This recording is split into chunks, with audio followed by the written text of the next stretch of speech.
Hi, everybody. Thank you so much for joining us tonight. It's very nice to see all of these familiar faces and lots of new ones, so I want to welcome all of you. My name is Fran Kaufman. I'm a New York City-based art advisor and independent curator and an occasional art writer.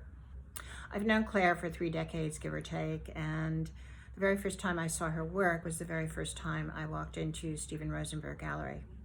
She was in a group show with Louis Lieberman and Michael Chandler, and to be honest, I just fell in love. A year or so later, when I went to work with Stephen, Claire was a mainstay of the gallery, and we did a solo show with her every 2 years. And walking into her studio in preparation for a show or just to see what she was up to was always an exciting event. She was constantly changing. She was constantly challenging herself and refining her sensibility and the nuance of her mark making. In 2004, a little while after she turned her attention seriously to photography, we did a show that featured both photographs and paintings, which was quite well received. And to be honest, I've wanted to do another show like that ever since. So we're here now at One Gap Gallery in Brooklyn. It's rare for an artist to have a dual practice in painting and photography where each medium is pursued with equal intensity. Claire Seidl is fluent with the tools of both, and there's a consistency to her idiosyncratic language. Over the course of the conversation, two people who know Claire very well will join us. The inimitable Karen Wilkin, who's a New York-based art historian, independent curator, and art critic. Stephen Rosenberg is a New York City-based private dealer, my long-term gallery partner. So Claire, one of the things I've always loved and admired about your work is that you are not afraid to change without ever losing your voice, your sensibility, um, your way of being in the world, really. And this has also been noted by virtually every critic who has written about your work. So what do you think about when you're beginning a painting? How do you start? How do you face a blank canvas? I love a blank canvas because I can do whatever I want and there's no judging it yet. And what I do almost always is just start drawing. When I'm smart about it, I'll lay down, an oil ground instead of just taking graphite right onto the canvas, which causes smearing. Sometimes I'll have some sketches on the wall, only because there are certain passages in them that I liked. And I will look at these sketches and these parts of sketches and not at the canvas when I'm drawing. So it's just a much more authentic line, and my movement and hand I'm just better off working that way. So this kind of drawing is called asemic or asemic writing or white writing. And it basically means it looks like calligraphy, but there's no meaning to it other than drawing. So the work gets built up over time. And if I'm lucky, there's paint after the graphite and drawing. If I'm lucky, within a reasonable amount of time, there will be a painting. And if it works, I'll stop it then. But most of the time, it doesn't work for a long time. And so the paint gets built up, and this is really why some of my paintings have, thin layers of paint where you can see the drawing, you can even see the linen, and other paintings are, very heavy. So that's how I start. Your language in painting has, over the years become more and more, it feels more and more about drawing. The marks that you make now seem like an evolution from your earlier work. Can you speak to, the importance of drawing in what you do? And I know it affects your photographs as well, but let's stick to painting for the moment. Okay, drawing is structural for me. It leads right into composition.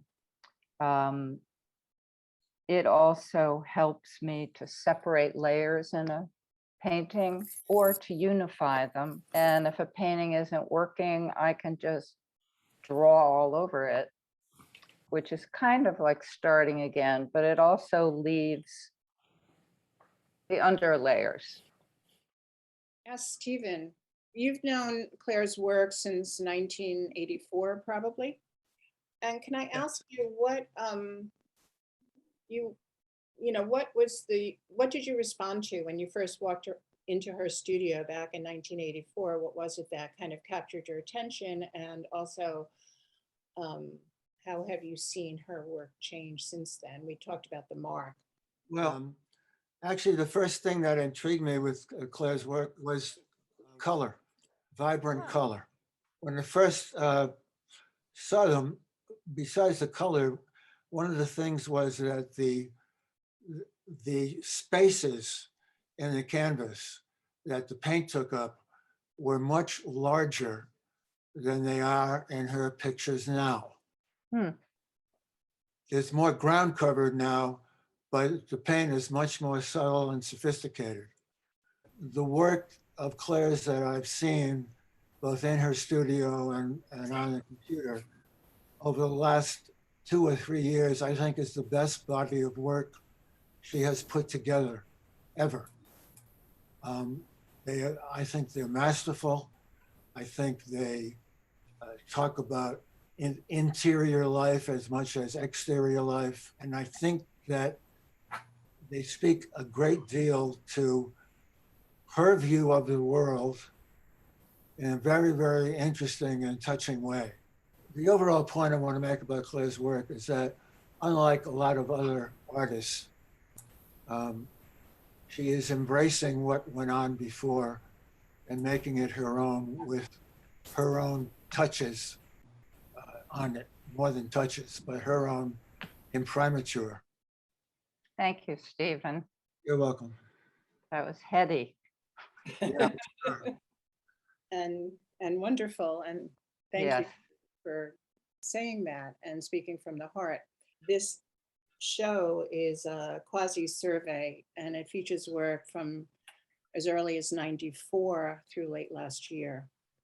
I always thought about was really your language and how your mark making, whether no matter what medium you were using, how your mark making was so, I don't want to use the word consistent because that's not correct, Right. but it related so well to the marks you were making, even in the photographs. And the mylars, I feel, are a kind of a bridge, and They are. They are definitely a segue between them. And kind of speaking about the mixing of the different mediums that you use, and Karen, in her exhibition essay in 2004, which was when we did a show of both your paintings and drawings, she described your work as having the same obsession with the permutations of the act of looking, and by extension with perception itself. The many ways we can see something as opposed to interpreting or identifying what is seen. And I know how you feel about that comment, so maybe you can speak to it a little bit, and then I'd like Karen to talk a little bit more. Well, I feel that Karen Wilkin always hits the nail on the head. There is another, I had a quote from you also, Karen, which is similar to Fran's, but it opens something up. You wrote, Seidl investigates the most fundamental aspect of making and responding to art, the act of seeing itself. I love that. That makes me feel very good. No. Well, the thing that has always fascinated me about your work, and I came in pretty close to the beginning. Yeah. Not your first show with Stephen, but maybe the second. Maybe. And seeing things evolve and then seeing the photographs. And what I've always been struck by is the sense of touch. Mm, and the mark making and the not only forcing your viewer to suddenly, not suddenly, but slowly concentrate and really pay attention to what's in front of you, but also to mentally recapitulate the actions that have gone into it. The touch, the mark making, the putting the stuff on the surface. And when I started thinking about the relationship to the photographs, it occurred to me that what I was talking about and responding to in the paintings was partly this sense of time, the passage of time, of the slow accumulation of stuff on a surface with different kinds of marks. And that's still true. I mean, the drawing has gotten more fluid, but there's still this sense of accretion and layering and, as I say, the passage of time. And that's certainly something that you make very, very palpable in your photographs. Yes. The very slow exposures where you're aware that this has taken a long time because sometimes there's evidence of something moving or something. And that's a quite mysterious quality that I find very compelling and Great. very characteristic of both sets of work. And as you say, the Mylars are a kind of bridge. You know, they're faster than the photographs. Are they? In some ways, but Yeah. there's still the sense Yeah. of accretion and layering Yes. and literal transparency and that this is not something that happens in a hurry. No. Well, I would, And we can't look at it in a hurry. We have to stand there and pay attention and let whatever is in front of us, whether it is a painting, whether it is Mylar, whether it's a photograph, let everything that's in it declare itself, which it will in time.